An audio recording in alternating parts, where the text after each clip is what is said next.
Friends, आज हम लोग एडुटेरिया का प्रैक्टिस सेट 9 देखने वाले हैं। 8 प्रैक्टिस सेट जो है वो पूरा हो चुका है। आज प्रैक्टिस सेट 9 नंबर देखने वाले हैं जो बीएसएससी और बिहार दरोगा के लिए उपयोगी है। एडुटेरिया का बीएसएससी ये सचिवालय सहायक का बुक है जिसका हम 8 गो सेट पूरा कर चुके हैं। अब 9 नंबर देखने वाले हैं। ये वीडियो अगर आप लोग को अच्छा लगे तो प्लीज़ वीडियो को लाइक करिएगा, सब्सक्राइब करिएगा और कमेंट करके बताइएगा वीडियो आपको कैसा लग रहा है। आइए क्वेश्चन नंबर 1 है, ओलंपिक 2020 में महिला कलात्मक जिम्नास्टिक आयोजन में भारत की एकमात्र प्रतिनिधि कौन रही? तो एक का हमारा सही आंसर हो जाएगा ऑप्शन बी, प्रणीति नायक। प्रणीति नायक टोक्यो ओलंपिक 2020 में महिला कलात्मक जिम्नास्टिक स्पर्धा में भारत की एकमात्र प्रतिनिधि थी। क्वेश्चन नंबर 2 है, कौन भारत का पहला इलेक्ट्रिक वाहन शहर बन गया है? 2 का सही आंसर ऑप्शन डी हो जाएगा, केवड़िया।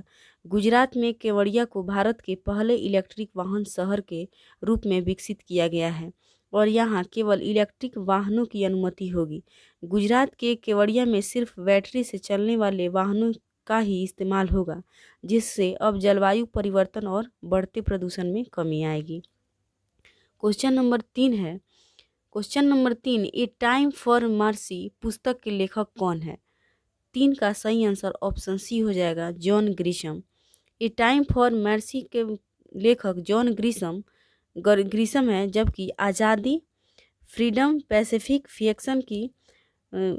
फिक्शन की लेखक अरुंधति राय हैं और रियल लाइफ के लेखक ब्रेंडन टेलर और थिंक लाइक ए मॉन्क के लेखक जय सेठी हैं।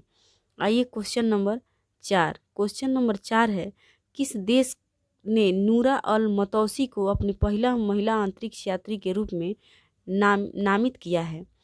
किस देश ने नूरा अल मतौसी को अपनी पहली महिला अंतरिक्ष यात्री के रूप में नामित किया है? तो 4 का हमारा सही आंसर ऑप्शन सी हो जाएगा, यूएई। संयुक्त अरब अमीरात ने अपने अंतरिक्ष कार्यक्रम में देश के 2 अंतरिक्ष यात्रियों को नामित किया है, जिसमें नौरा अल मत्रोसी और मोहम्मद अल मुल्ला शामिल हैं। मत्रोसी संयुक्त अरब अमीरात की प्रथम महिला अंतरिक्ष यात्री बनेंगी। आइए क्वेश्चन नंबर 5, क्वेश्चन नंबर 5 है, किस देश ने भारत के प्रधानमंत्री नरेंद्र मोदी को लीजन ऑफ मेरिट पुरस्कार से सम्मानित करने की घोषणा की है? तो 5 का सही आंसर ऑप्शन ए, अमेरिका हो जाएगा। अमेरिका के प्रधानमंत्री नरेंद्र मोदी को भारत और अमेरिका की रणनीतिक साझेदारी को बढ़ाने में उनके नेतृत्व के लिए अमेरिका के एक शीर्ष सम्मान लीजन ऑफ मेरिट से सम्मानित किया गया है। ये क्वेश्चन नंबर 6, क्वेश्चन नंबर 6 है, किस राज्य के चकहाओ अर्थात काले चावल को भौगोलिक संकेतक का टैग दिया गया है? तो 6 का सही आंसर ऑप्शन डी, मणिपुर हो जाएगा। चकहाओ अर्थात काले चावल मणिपुर की एक विशेष चावल है जो अपने आकर्षक रंग और सुगंधित स्वाद के लिए जाना जाता है। क्वेश्चन नंबर 7 है, क्वेश्चन नंबर 7, हाल ही में किस राज्य सरकार ने भूमिहीन किसानों को फसल ऋण देने हेतु बलराम योजना शुरू की है? तो 7 का सही आंसर ऑप्शन सी हो जाएगा, उड़ीसा। भूमिहीन किसानों को फसल ऋण प्रदान करने के लिए उड़ीसा सरकार ने बलराम योजना शुरू की है। इस योजना के तहत सरकार द्वारा 7 लाख भूमिहीन किसानों को वित्तीय सहायता उपलब्ध कराने का लक्ष्य रखा गया है। क्वेश्चन नंबर 8 है, 8 कह रहा है, बिहार में बाल बजट की शुरुआत कब से की गई है? तो 8 का सही आंसर ऑप्शन सी, 2013 और 14। बिहार में बाल बजट की शुरुआत 2013-14 में हुई, जिसमें बाल कल्याण से संबंधित सभी योजनाओं के विवरण प्रस्तुत किए जाते हैं। 2013-14 से 2018-19 के बीच बच्चों के विकास पर व्यय 23.3% की दर से बढ़ा है। क्वेश्चन नंबर 9 है, बिहार में भूमि सुधार से संबंधित सॉफ्टवेयर चक बिहार का निर्माण किसके द्वारा किया गया है? तो 9 का सही आंसर ऑप्शन डी हो जाएगा, आईआईटी रुड़की। बिहार में भूमि सुधार के अंतर्गत भूमि की चकबंदी करने के उद्देश्य से चक बिहार सॉफ्टवेयर आईआईटी रुड़की द्वारा विकसित किया गया है। इस सॉफ्टवेयर के माध्यम से प्रत्येक साल 12,000 गाँव में का चकबंदी करने का लक्ष्य रखा गया है। क्वेश्चन नंबर 10, क्वेश्चन नंबर 10 पे आते हैं। क्वेश्चन नंबर 10 है, कौन सा देश आईसीसी महिला T20 विश्व कप 2023 की मेजबानी करेगा? तो 10 का सही आंसर ऑप्शन डी हो जाएगा, दक्षिण अफ्रीका। 8वां आईसीसी महिला टी20 क्रिकेट विश्व कप 2023 दक्षिण अफ्रीका में आयोजित होगा। क्वेश्चन नंबर 11 है, किस पंचवर्षीय योजना में मानव संसाधन के विकास को सर्वोच्च प्राथमिकता दी गई है? मानव संसाधन के विकास को। तो 11 का सही आंसर हो जाएगा हमारा 8वीं, ऑप्शन सी इसका सही आंसर हो जाएगा। 8वीं पंचवर्षीय योजना 1992 से 97 में मानव संसाधन के विकास को सर्वोच्च प्राथमिकता दी गई थी। क्वेश्चन नंबर 12 है, जब सकल घरेलू उत्पाद में से उत्पादन की प्रक्रिया में प्रयुक्त मशीन और पूंजी के मूल्य में आई कमी को घटा दिया जाता है तो इसे कहते हैं? तो 12 का सही आंसर ऑप्शन डी हो जाएगा, निवल घरेलू उत्पाद, एनडीपी। देखिए, जब सकल घरेलू उत्पाद में से उत्पादन की प्रक्रिया में प्रयुक्त मशीन और पूंजी के मूल्य में आई कमी को घटा दिया जाता है तो इसे निवल घरेलू उत्पाद कहते हैं। क्वेश्चन नंबर आइए 13 पे। 13 है, निम्न में से कौन सा मुद्रास्फीति तथा बेरोजगारी के संबंधों को दर्शाता है? तो 13 का सही आंसर ऑप्शन ई हो जाएगा, फिलिप्स वक्र। फिलिप्स वक्र जो है मुद्रास्फीति तथा बेरोजगारी के संबंध को दर्शाता है। यह दर्शाता है कि मुद्रास्फीति कम होने से बेरोजगारी बढ़ती है तथा मुद्रास्फीति अधिक होने से बेरोजगारी घटती है। क्वेश्चन नंबर 14 है, न्यायपूर्ण वितरण एवं समानता के साथ विकास किस पंचवर्षीय योजना की सर्वोच्च प्राथमिकता थी? तो 14 का सही आंसर ऑप्शन बी हो जाएगा, 9वीं पंचवर्षीय योजना। 9वीं पंचवर्षीय योजना 1997 से 2002 की सर्वोच्च प्राथमिकता न्यायपूर्ण वितरण एवं समानता के साथ विकास थी। क्वेश्चन नंबर आइए 15। क्वेश्चन नंबर 15 है, किस द्रव की वाष्पन दर इसमें देखना है। ए में है द्रव के तापमान पर निर्भर करती है, बी में चारों ओर के वायु के ताप पर निर्भर करती है, सी में है द्रव की सतह के क्षेत्रफल पर निर्भर करती है और डी में उपरोक्त सभी पर निर्भर करती है। तो 15 का सही आंसर ऑप्शन हमारा डी हो जाएगा, इनमें से सभी पर निर्भर करती है। क्वेश्चन नंबर आइए 16। क्वेश्चन नंबर 16 है, सौर मंडल का हीलियोसिट्रिक मॉडल सर्वप्रथम किसके द्वारा प्रस्तुत किया गया था? तो 16 का हमारा सही आंसर ऑप्शन डी हो जाएगा, निकोलसन कोपरनिकस। निकोलस कोपरनिकस जो है सौर मंडल का हीलियोसिट्रिक मॉडल को सर्वप्रथम निकोलस कोपरनिकस द्वारा प्रस्तुत किया गया था। इस सिद्धांत में कोपरनिकस ने बताया कि सूर्य ब्रह्मांड के केंद्र पर है तथा ग्रह इसकी परिक्रमा करता है, अर्थात इन्होंने सूर्य के ब्रह्मांड का केंद्र माना है। क्वेश्चन नंबर आइए 17। क्वेश्चन नंबर 17 है, निम्नलिखित में से कौन सा ग्रह मानव द्वारा खोजा गया प्रथम ग्रह है? तो 17 का सही आंसर ऑप्शन बी यूरेनस हो जाएगा। यूरेनस मानव द्वारा खोजा गया प्रथम ग्रह है। इसकी खोज 1781 में विलियम हार्शेल द्वारा किया गया। अरुण ग्रह पर सूर्योदय पश्चिमी की ओर एवं सूर्यास्त पूर्व की ओर होता है। क्वेश्चन नंबर 18 है, द्रव अवस्था में परिवर्तित हुए बिना अवस्था से सीधे गैस अवस्था में बदलने की प्रक्रिया को क्या कहते हैं? तो 18 का सही आंसर ऑप्शन बी हो जाएगा, ऊर्ध्वपातन। द्रव अवस्था में परिवर्तन हुए बिना ठोस अवस्था से सीधे गैस में बदलने की प्रक्रिया को ऊर्ध्वपातन कहते हैं और गैस से सीधे ठोस बनने की प्रक्रिया को निक्षेपण कहते हैं। वाष्पीकरण जो है वह क्वथनांक से कम तापमान पर द्रव के वाष्प में परिवर्तित होने की इस प्रक्रिया को वाष्पीकरण कहते हैं। क्वेश्चन नंबर 19 है, लट्टू को घुमाना किस का एक उदाहरण है? तो 19 का सही आंसर ऑप्शन ए हो जाएगा, अभिकेंद्रीय बल। लट्टू का जो घुमाना है वो अभिकेंद्रीय बल का उदाहरण होता है। क्वेश्चन नंबर 20 है, 20 किसी अभिक्रिया में भाग लेने वाले पदार्थ क्या कहलाते हैं? तो 20 का सही आंसर हो जाएगा ऑप्शन बी, अभिकारक। किसी भी रासायनिक अभिक्रिया के दो भाग होते हैं। जो अभिक्रिया में भाग लेता है उसे अभिकारक एवं जो अभिक्रिया के बाद बनता है उसे प्रतिफल कहते हैं। आइए क्वेश्चन नंबर 21। क्वेश्चन नंबर 21 है, वास्तविक वस्तु का हमेशा सीधा प्रतिबिंब बनाने वाला दर्पण होता है। तो 21 का सही आंसर ऑप्शन डी हो जाएगा, समतल और उत्तक। इसका सही आंसर हो जाएगा। उत्तल दर्पण में प्रत्येक दशा में प्रतिबिंब दर्पण के पीछे सीधा व आभासी बनता है, वहीं समतल दर्पण में भी प्रतिबिंब हमेशा सीधा बनता है। क्वेश्चन नंबर आइए 22 पे। क्वेश्चन नंबर 22 है, कोहरा के समय हम लोग किसके कारण देख नहीं पाते हैं? तो 22 का हमारा सही आंसर ऑप्शन डी हो जाएगा, प्रकीर्णन। जब प्रकाश किसी ऐसे माध्यम से गुजरता है जिसमें धूल तथा अन्य सूक्ष्म कण मौजूद होते हैं, तो इनके द्वारा प्रकाश सभी दिशाओं में प्रसारित हो जाता है। इस परिघटना को प्रकाश का प्रकीर्णन कहते हैं। इस प्रक्रिया में प्रकाश का अवशोषण एवं पुनः उत्सर्जन होता है, जिससे कोहरे के समय हम देख नहीं पाते हैं। आइए क्वेश्चन नंबर 23। क्वेश्चन नंबर 23 है, पौधों का कौन सा हिस्सा पानी और खनिज के परिवहन के लिए सक्षम बनाता है? तो 23 का सही आंसर ऑप्शन सी हो जाएगा, जाइलम। जाइलम पौधा को पानी और खनिज परिवहन के लिए सक्षम बनाता है। जाइलम पौधे को यांत्रिक दृढ़ता प्रदान करता है और पौधे की आयु की गणना जाइलम ऊतक के वार्षिक वलय को गिनकर ही की जाती है।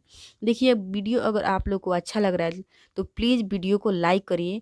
लाइक करने से बहुत आज हम लोग मोटिवेट होते हैं और आगे तत्पर होते हैं कि आगे और अच्छा से हम वीडियो बनाने की कोशिश करें। इसलिए आप लोग प्लीज़ वीडियो को लाइक करिए।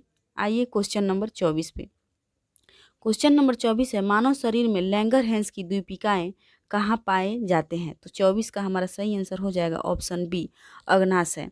मानव शरीर में लैंगरहैंस की द्वीपिकाएं अग्नाशय में पाए जाते हैं। इसके बीटा कोशिका से इंसुलिन निकलता है और देखिए जो ये कोशिका जो है इससे सिमेस्टोनिन नामक हार्मोन निकलता है। आइए क्वेश्चन नंबर 25। क्वेश्चन नंबर जो 25 है हमारा, इनमें से किस योगदान के लिए एडवर्ड जेनर प्रसिद्ध हैं? तो 25 का सही आंसर ऑप्शन ए हो जाएगा, टीका। टीका के विकास में एडवर्ड जेनर का महत्वपूर्ण योगदान रहा था। इन्होंने ही सर्वप्रथम चेचक के टीके का आविष्कार किया। चेचक एक अत्यंत संक्रामक रोग है। यह वेरियोला वायरस द्वारा होता है। क्वेश्चन नंबर आइए 26। क्वेश्चन नंबर 26 पे। क्वेश्चन नंबर हमारा 26 है, निम्न में से कौन से सही सुमेलित हैं? कौन से इसमें सही सुमेलित हैं? तो 26 का हमारा सही आंसर हो जाएगा, ए में दिया है आर्सेनिक 74 ट्यूमर और सोडियम 24 रक्त के थक्के और कोबाल्ट 60 कैंसर और डी में दिया है इनमें से सभी। तो इसका सही आंसर हो जाएगा ऑप्शन डी, ये सभी सुमेलित हैं। आइए क्वेश्चन नंबर 27। क्वेश्चन नंबर 27 है, डीपीटी वैक्सीन में पी किसे संदर्भित करता है? तो हमारा 27 का सही आंसर ऑप्शन बी हो जाएगा, पर्टूसिस। डीपीटी वैक्सीन में पी पर्टूसिस को संदर्भित करता है। डीपीटी का पूर्ण विस्तार डिप्थीरिया, पर्टूटिस और टिटेनस होता है। डिप्थीरिया पर्टूटिस जो काली खांसी जिसे कहते हैं और टेटनस से बचने के लिए एक संयोजी टीका है ये डीपीटी। आइए क्वेश्चन नंबर 28। क्वेश्चन नंबर 28 है, निम्नलिखित में से कौन सा स्तनधारी वर्ग के अंतर्गत नहीं आती है या आता है? तो 28 का हमारा सही आंसर ऑप्शन बी हो जाएगा, छिपकली। छिपकली सरीसृप वर्ग में आता है। सांप, घड़ियाल तथा कछुआ सरीसृप वर्ग के अंतर्गत ही आते हैं। मनुष्य, बिल्ली, चूहा, गिलहरी स्तनधारी वर्ग के अंतर्गत आते हैं। आइए क्वेश्चन नंबर 29। क्वेश्चन नंबर हमारा 29 है, निम्नलिखित जीव समूह में कौन सा जीव समूह मुकुलन द्वारा प्रजनन करता है?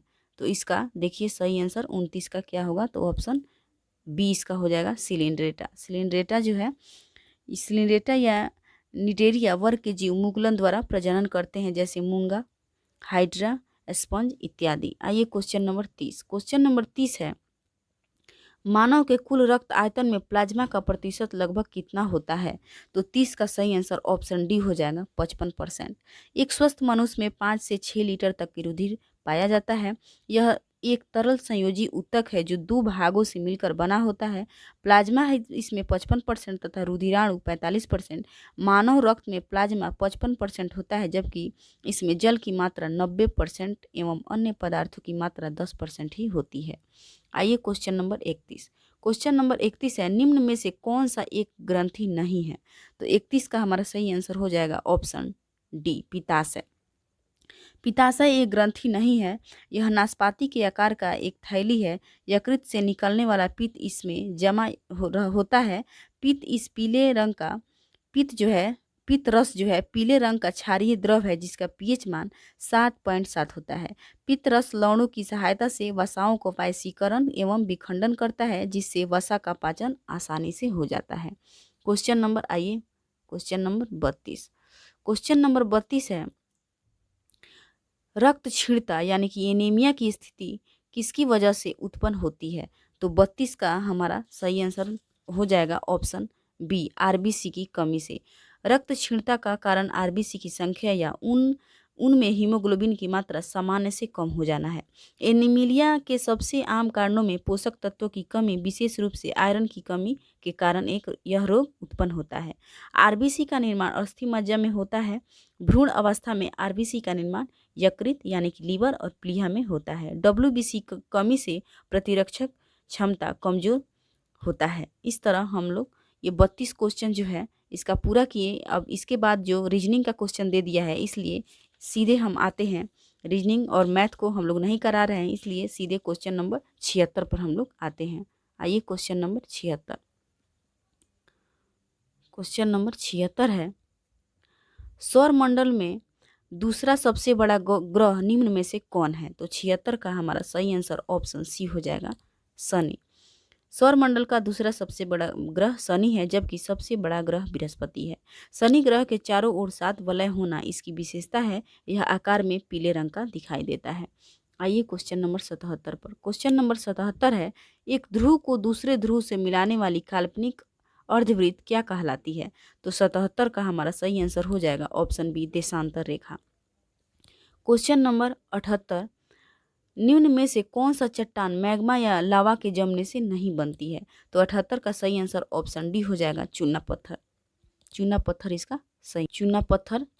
इसका सही आंसर हो जाएगा। आइए क्वेश्चन नंबर 79। क्वेश्चन नंबर 79 है, अटलांटिक महासागर की जलधारा निम्न में से कौन नहीं है? तो 79 का जो है हमारा सही आंसर ऑप्शन डी हो जाएगा, अल्गुहास।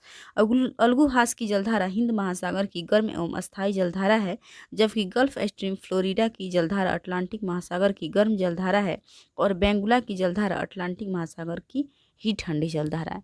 आइए क्वेश्चन नंबर 80। क्वेश्चन नंबर 80 है, भारत की एकमात्र अंतर्विहीन नदी नहीं है? तो 80 का हमारा सही आंसर ऑप्शन बी हो जाएगा, लूनी। लूनी नदी भारत की एकमात्र अंतर्विहीन नदी है। इसकी सहायता नदियाँ जो है जोवाई, सुकरी ओम जो जारी है। देखिए इसमें गौर करिएगा, क्वेश्चन में दिया गया है भारत की एकमात्र अंतर्विहीन नदी नहीं है, इसमें नहीं है पूछ रहा है, लेकिन गलत हो गया है। इसमें ये नहीं होगा, इसमें ये नदी नहीं है कह रहा है, नदी है। इसका सही आंसर हो जाएगा ऑप्शन बी, लूनी। आइए क्वेश्चन नंबर 81। क्वेश्चन नंबर 81 है, चुलिया जलप्रपात किस नदी पर स्थित है? तो 81 का हमारा सही आंसर ऑप्शन ए हो जाएगा, चंबल नदी। लूनी, देखिए लूनी नदी जो है वो अंतर्विहीन नदी है और जो चुलिया तथा पुनासा जलप्रपात चंबल नदी पर स्थित है, जबकि धुआंधार तथा यन्ना जलप्रपात जो है नर्मदा नदी पर स्थित है। आइए क्वेश्चन नंबर 82 पर। क्वेश्चन नंबर 82 है, अमृत क्रांति निम्न में से किससे संबंधित है? तो 82 का हमारा सही आंसर ऑप्शन डी हो जाएगा, नदी जोड़ो परियोजना से संबंधित है। जो अमृत क्रांति है वो नदी जोड़ो परियोजना से, और सुनहरी क्रांति फल उत्पादन से, बादामी क्रांति मसाला उत्पादन से, और स्वर्ण क्रांति जो है वो बागवानी से संबंधित है। आइए क्वेश्चन नंबर 83। क्वेश्चन नंबर 83 है, भारतीय रेलवे ने विविध संस्कृति के लोगों को एक साथ लाकर भारत के स्वतंत्रता संग्राम में योगदान दिया है। यह कथन किसका है? तो 83 का हमारा सही आंसर ऑप्शन बी हो जाएगा, महात्मा गांधी। महात्मा गांधी ने ये बात कही थी। आइए क्वेश्चन नंबर हम लोग 84 पे आते हैं। क्वेश्चन नंबर 84 है, निम्नलिखित में से किस में ऑक्सीजन अनुपस्थित रहता है? तो 84 का सही आंसर ऑप्शन ए हो जाएगा, किरोसिन। किरोसिन में पैराफिन, नेपथीन और सौरमिक हाइड्रोकार्बन रहता है। इसका भौतिक और रासायनिक गुण इसमें उपस्थित हाइड्रोकार्बन के अनुपात, संगठक और क्वथनांक पर निर्भर करता है। इसे मिट्टी का तेल भी कहा जाता है। आइए क्वेश्चन नंबर 85। 85 है, निम्नलिखित में से किसे हंसने वाली गैस कहा जाता है? तो 85 का हमारा सही आंसर ऑप्शन ए हो जाएगा, नाइट्रस ऑक्साइड को हंसने वाली गैस कहा जाता है। यह रंगहीन तथा गंधहीन गैस है। इसकी खोज जोसेफ प्रिस्ले ने 1793 ईस्वी में किया था। आइए क्वेश्चन नंबर 86 पे। Question number 86। क्वेश्चन नंबर 86 है, आधुनिक रसायन शास्त्र का जनक किसे कहा जाता है? तो 86 का सही आंसर ऑप्शन डी हो जाएगा, लेवोजियर। आधुनिक रसायन शास्त्र का जनक लेवोजियर को कहा जाता है। ज्वलनशीलता में ऑक्सीजन की भूमिका की खोज के लिए यह विशेष रूप से प्रख्यात है। उन्होंने ही रासायनिक तत्वों के नाम रखने की पद्धति की शुरुआत की थी। क्वेश्चन नंबर 87 है, निम्नलिखित में से कौन सबसे भारी धातु है? तो 87 का सही आंसर ऑप्शन डी हो जाएगा, प्लेटिनम। प्लेटिनम जो है सबसे भारी धातु है, क्योंकि इसका घनत्व सर्वाधिक है, जबकि सर्वाधिक भारी धातु ओस्मियम है। क्वेश्चन नंबर आइए, क्वेश्चन नंबर 88। क्वेश्चन नंबर हमारा 88 है, कार की बैटरी में प्रयोग होने वाला अम्ल का नाम क्या है? तो 88 का हमारा सही आंसर ऑप्शन बी सल्फ्यूरिक अम्ल है। आइए क्वेश्चन नंबर 89, बैकेलाइट निम्नलिखित में से किसके संघनन से बनता है? तो 89 का जो सही आंसर ऑप्शन डी हो जाएगा, फिनॉल एम फॉर्मिल्डिहाइड हो जाएगा इसका सही आंसर। आइए क्वेश्चन नंबर 90 है, टेफ्लॉन निम्नलिखित में से किसका बहुलक है? तो 90 का सही आंसर ऑप्शन ए हो जाएगा, टेट्राफ्लोरोएथिलीन इसका सही आंसर हो जाएगा। क्वेश्चन नंबर 91, भारत में राज्यसभा के सदस्यों का निर्वाचन की व्यवस्था निम्नलिखित में से किस देश से संबंधित है? तो 91 का सही आंसर ऑप्शन डी हो जाएगा, दक्षिण अफ्रीका। भारत में राज्यसभा के सदस्यों का निर्वाचन की व्यवस्था दक्षिण अफ्रीका के संविधान से लिया गया है, जबकि राज्यसभा में सदस्यों का नामांकन जो है वो आयरलैंड के संविधान से लिया गया है। क्वेश्चन नंबर 92 है, भारतीय संविधान किस भाग में संविधान संशोधन का उल्लेख किया गया है? तो 92 का सही आंसर ऑप्शन सी हो जाएगा, भाग 20 में। आइए क्वेश्चन नंबर 93 है, अंतर्राज्यीय परिषद के गठन का प्रावधान भारतीय संविधान किस अनुच्छेद में वर्णित है? तो 93 का सही आंसर ऑप्शन बी हो जाएगा, अनुच्छेद 263। और 263 में ये वर्णित है, जबकि अनुच्छेद 262 में अंतर्राज्यीय जल विवाद, अनुच्छेद 266 में संचित निधि और अनुच्छेद 267 में आकस्मिक निधि की चर्चा है। क्वेश्चन नंबर 94 है, निम्नलिखित में से किस राज्य में 4 स्तरीय पंचायती राज व्यवस्था है? तो 94 का सही आंसर ऑप्शन ए हो जाएगा, पश्चिम बंगाल में 4 स्तरीय पंचायती राज व्यवस्था का गठन है, जिसमें ग्राम पंचायत, अंचल पंचायत, आंचलिक परिषद तथा जिला परिषद होता है। क्वेश्चन नंबर 95 है, राष्ट्रपति के उम्मीदवार के लिए क्या आवश्यक नहीं है? तो 95 का सही आंसर ऑप्शन सी हो जाएगा, पढ़ा लिखा होना। भारतीय संविधान के अनुच्छेद 58 के क में राष्ट्रपति निर्वाचित होने के लिए अर्हताओं का उल्लेख किया गया है। इसके अनुसार भारत का नागरिक हो, 35 वर्ष का आयु पूरा कर चुका हो, लोकसभा सदस्य निर्वाचित होने की योग्यता हो, जबकि उम्मीदवार का पढ़ा लिखा होना अर्हता नहीं है। क्वेश्चन नंबर 96 पे आते हैं। क्वेश्चन नंबर हमारा 96 है, भारत सरकार को कानूनी विषयों पर परामर्श देता है। तो 96 का सही आंसर हो जाएगा हमारा ऑप्शन इसमें ए, अटॉर्नी जनरल इसका सही आंसर हो जाएगा। अनुच्छेद 76 के ख के अनुसार महान्यायवादी जो अटॉर्नी जनरल भारत सरकार की कानूनी विषयों पर परामर्श देता है, यह भारत सरकार का प्रथम विधि अधिकारी है और राष्ट्रपति के प्रसाद पर्यंत अपना पद धारण करता है। क्वेश्चन नंबर 97 है, किस संविधान संशोधन द्वारा लोकसभा में सदस्यों की संख्या 525 से बढ़कर 545 कर दी गई थी? तो 97 का हमारा सही आंसर ऑप्शन ई हो जाएगा, 31वां संविधान संशोधन अधिनियम 1973 द्वारा लोकसभा में राज्यों के प्रतिनिधित्व की अधिकतम संख्या 500 से बढ़ाकर 525 तथा केंद्रशासित प्रदेशों की सदस्यों की अधिकतम संख्या 25 से घटाकर 20 की गई। इस प्रकार लोकसभा में कुल सदस्यों की अधिकतम संख्या 525 से बढ़ाकर 545 कर दी गई। आइए क्वेश्चन नंबर 98 है, क्वेश्चन नंबर 98 है, राज्य की विधानसभा के 17वासान का आदेश किसके द्वारा दिया जाता है? तो 98 का सही आंसर ऑप्शन सी हो जाएगा, राज्यपाल संविधान के अनुच्छेद 174 के ख के अनुसार राज्य की विधानसभा के 17वासान का आदेश राज्यपाल द्वारा दिया जाता है। क्वेश्चन नंबर 99 है, विष्णु पुराण निम्नलिखित में से किस वंश से संबंधित है? तो 99 का हमारा सही आंसर ऑप्शन ए हो जाएगा, मौर्य वंश। विष्णु पुराण मौर्य वंश से संबंधित है, जबकि आंध्र सातवाहन वंश से मत्स्य पुराण और गुप्त वंश से वायु पुराण संबंधित है। आइए क्वेश्चन नंबर 100। क्वेश्चन नंबर जो 100 है, 100 प्रयाग स्तंभ अभिलेख निम्न में से किस शासक से संबंधित है? तो 100 का सही आंसर ऑप्शन सी हो जाएगा, समुद्रगुप्त इसका सही आंसर हो जाएगा। क्वेश्चन नंबर 101 है, अशोक के किस अभिलेख में धर्म की व्याख्या की गई है?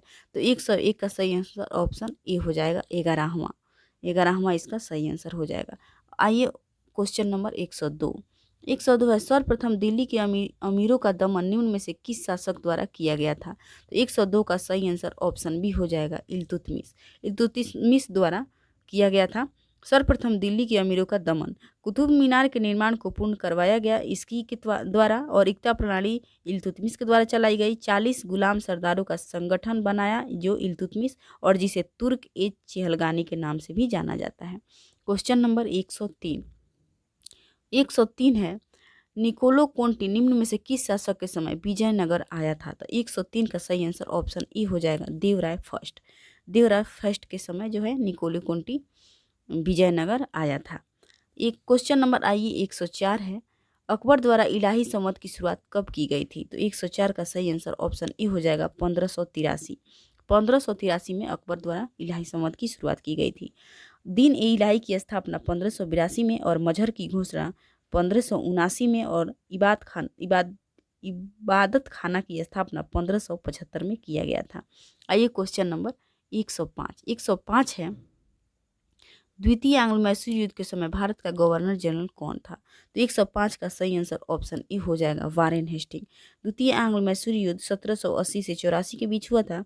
इस समय भारत का गवर्नर जनरल वारेन हेस्टिंग था। 1784 ईस्वी में मंगलौर की संधि द्वारा इस युद्ध की समाप्ति हुई थी।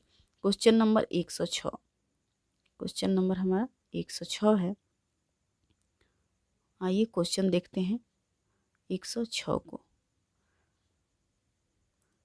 106 नंबर हमारा क्वेश्चन जो है वह है, किसने कहा था कांग्रेस केवल सूक्ष्मदर्शी अल्पसंख्यक का प्रतिनिधित्व करती है?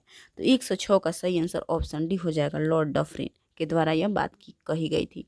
क्वेश्चन नंबर 7 है, पुणे सार्वजनिक सभा की स्थापना किसके द्वारा किया गया? तो 107 का सही आंसर ऑप्शन सी हो जाएगा, एमजी रानाडे। एमजी रानाडे द्वारा 1867 ईस्वी में इसकी स्थापना की गई थी।